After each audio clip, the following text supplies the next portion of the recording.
Thank you, Mr. Speaker, and thank you so much to the Chair of the Judiciary Committee.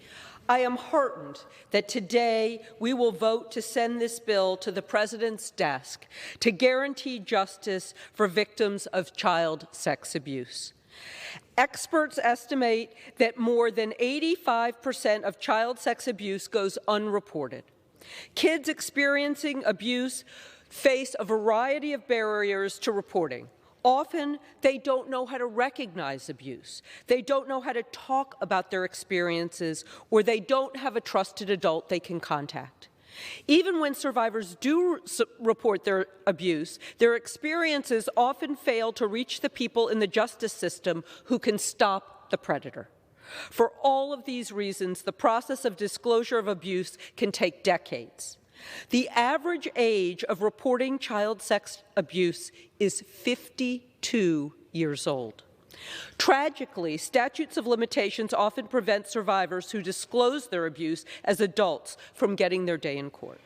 But justice systems are slowly beginning to understand how delayed disclosure impacts access to justice.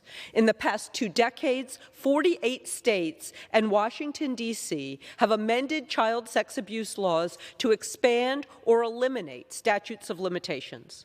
Congress previously eliminated the federal criminal statute of limitations for child sex abuse and sex trafficking and slightly lengthened the federal civil statute of limitations. However, this short extension of the civil statute of limitations does not reflect current data on just how long most survivors delay disclosure of their abuse. All survivors deserve access to justice, no matter how long it takes them to talk about the trauma they've suffered. Today, 1 in 5 girls and 1 in 13 boys experience sex abuse before their 18th birthday. I've heard about far too many cases of child sex abuse in my home state of North Carolina. A case currently before the North Carolina Supreme Court involves the wrestling team at a Gaston County high school where teenage athletes were sexually abused by their coach. While the coach was convicted and sentenced to decades in prison, the athletes were initially unable to sue in civil court because of the statute of limitations. This case is currently before the North Carolina Supreme Court because a 3-judge panel ruled that the state law opening the window for adult survivors of sex abuse was unconstitutional.